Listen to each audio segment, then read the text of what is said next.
Hitimisho langu ni kwamba nchi zote za Kiafrika zilizoandika katiba mpya, ziliandika katiba mpya, walianza na mapambano ya fikra.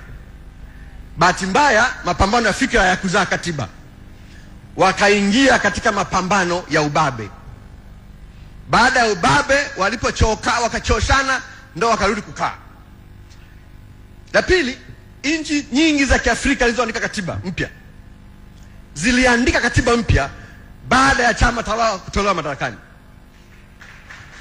Sisi tulidhani kwamba, na bado tunaamini kwamba tuna fursa ya kuandika katiba mpya kutumia mapambano ya fikra bila kuingia katika mapambano ya ubabe. Na mimi na wasihi wana CCM, bado mna nafasi ya kuongoza mchakato wa kuandika katiba mpya. Mkifanikiwa kusimamia mchakato huu, mnaweza mkaenda kama madarakani kwa muda mrefu ujao.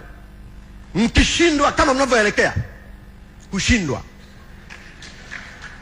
naamini uhai wenu madarakani ni mdogo. Kwa kweli ni kwa faida, mimi binafsi, mimi ni mchambuzi tu, namalizia, ni kwa faida ya Chama cha Mapinduzi yenyewe kuhakikisha kwamba jambo hili linafanikiwa. Likishindwa, it is at their own peril. Mungu awabariki.